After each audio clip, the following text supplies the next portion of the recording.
apparently, per my production meeting, nah, you guys won't believe it. Okay, they told me I get long-winded. Yeah. I know. Why would they say that? I don't know. Gave him that idea. Oh. So what were the specific skills that you and Chris liked about Claypool that made you want to pursue that? And did the Ezekama and Craycraft injuries contribute toward the choice to play? Dude, I was sure you were going Giants. Yeah.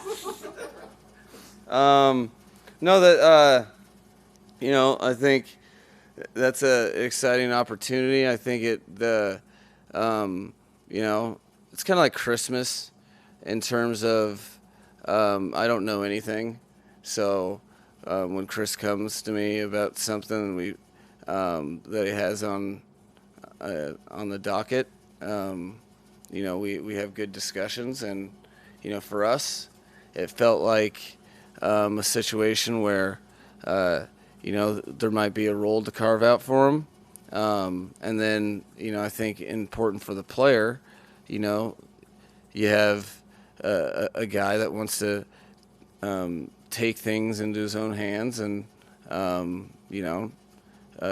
an opportunity to be on a team. So to me, beyond that, it was an opportunity to take advantage of. We definitely weren't looking for receiver help. It wasn't in that nature at all. Very, very happy with our receiving core. But I think one thing that Chris and I have always agreed upon and how we operate and do business is you have to stay steadfast to the commitment of making your team as good as it can be. So, sometimes things come across your radar that you weren't even looking for, but when you assess it, if it falls under the category of this has a chance to make us better, then you jump on that, and that's been the case. There's been several instances now we're starting to accumulate where things just when the opportunity presents itself, you jump on it. The really happy about practice today, and I don't think he'll be there, but beyond that, it's just business as usual, trying to get better one press conference at a time. And his skill set besides size, what else stood out to you and Chris? You guys want me to say it, don't you? Yeah, he's fast. That's cool. But really, no, you have a player, you're very open-minded to, the unique attributes of a guy that comes into the league, and generally you don't see that often. Receivers gain a reputation through special teams and then develop as receivers. There's a multitude of ways that he's contributed. I think this team, we have a lot of players that are moving in the right and same direction, and there's guys that really across the board. I wouldn't say one player is satisfied with their role. Everybody wants more of the pie in one way, shape, or form, whatever that looks like for them. But we have a team that really respects each other and respects and really has love for each other. So you're competing with people, not against them. So I think that's a good situation for any player to come into, and that, like every player that comes here, they get the opportunity to earn their place within the locker room. That will be very important for him, and kind of dictate the terms on what that looks like, but not really getting over the top, envisioning this, that, or the other. More that we have an opportunity to upgrade our team, a talented guy that's not easily accessible all the time, and now it'll be up to him to see what that looks like. And one thing I do know is he'll get the support from his teammates. The locker room here is pretty cool, and loves, really, our locker room loves people that help us win. So. Go ahead. Thanks. Oh, wow. Mike, there's been rumblings other places about Chase and maybe his work ethic, question marks. I'm curious how much you and Chris talked about that before deciding to bring him in, and how you managed that. No, there's a balance with that. Like, everybody hears things, okay, and so I think it's very, very important that you let people tell you who they are. And I see better than I hear. You don't. There's so many things that can go on, certain circumstances. Whether that, from my vantage point, I look at it like this: I'm not going to make myself wrong with something that I don't know by judging X, Y, or Z. We give you the opportunity to define who you are in the most honest, organic, real way possible. And that's open mind, clean slate, let's go. Okay? And to me, that then we as an organization, myself as a coach, like, you don't have to play the end-all, be-all, no predictor. You can let people, that's the way it should be. They should be able to decide who they are and whatever that is. You hear stuff left and right. I've been in the league long enough to know that circumstances can be all sorts of different things. I don't downplay what he's gone through. He went through it. You give an opportunity, and you allow someone to follow their dream, put the control in their own hands, and show teammates each and every day what you're really about. And that is an opportunity that we're happy to afford him.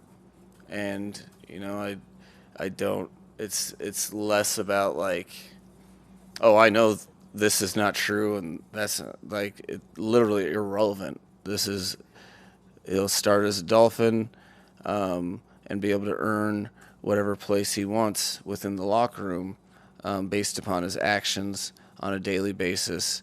And I think our standard of commitment and work ethic, it'll be very clear what that is. And I don't think you have to really deep dive into the whole program to keep up. And I think he's a competitor that's sounds like he's up for the challenge, and it's fun.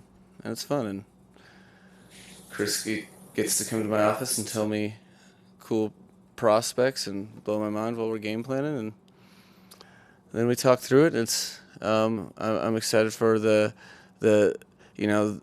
it's always a nice litmus test for your locker room when guys come in. You can see where they're at, and I know I'm very confident that our guys will embrace him and we'll move forward with a new teammate. So you're also placing Teron Armstead on IR, is that correct? Yeah, and that's he will return. This is something that it was even it's a scenario where Teron is he's really doesn't waste a week without just totally captaining in our team, and like he's fighting the urges to just be like, no, I want to go do this and rush he understands the long game with it. He understands what not being available for a certain amount of time, and he's embracing something that he's not excited about, but he's excited to do right by the team, and he's excited to get himself back healthy.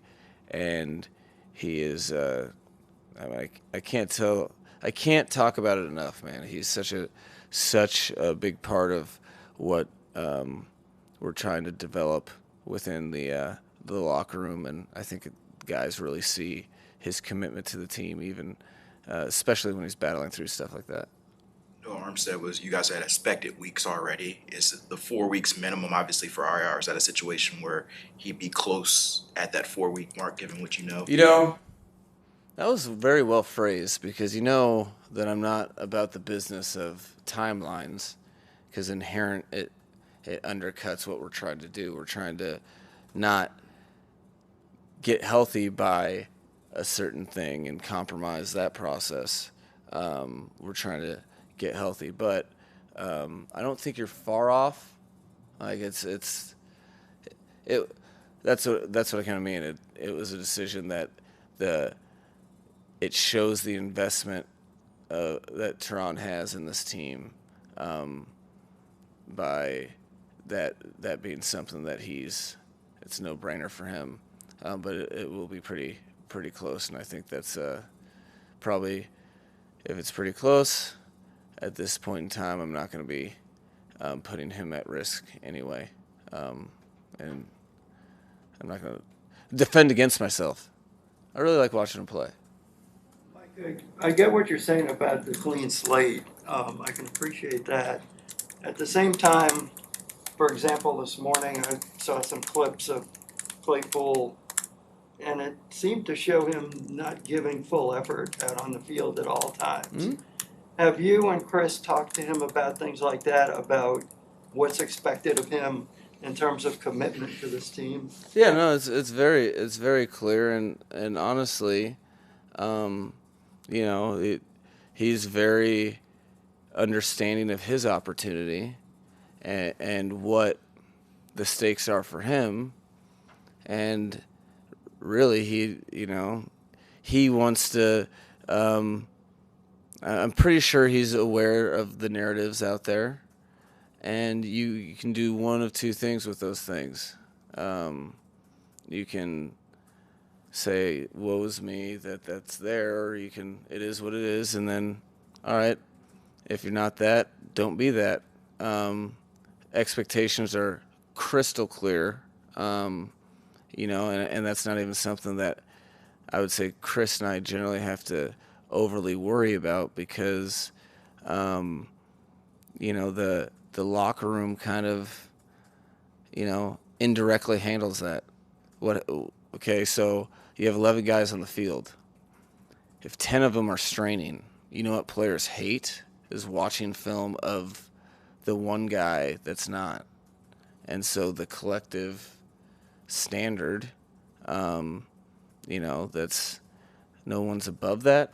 And for that reason, I'm not really worried about it. I think that will play itself out. Coach, Connor, Jalen Phillips and Connor Williams is prospects for playing on Sunday. Yeah, I feel like every time I bump into either one of those two, they're like eyeballing me, like, don't you dare. But I will dare if I have to. They're both doing well. I think we might need, particularly with the vibe that Connor Williams keeps giving off to me, I might need a bodyguard. But I'll do whatever it takes for the team. He's we're seeing what he can do today, and we're seeing what Jalen can do today, without or keeping him from setbacks, and it's so much easier to assess after that's kind of complete. So that'll be a big day for those guys, and I can tell you one thing: they are trying hard. And I'll tell you another thing: they both would like Omar's shoes. You see everything, bud. That's it. Hey, man.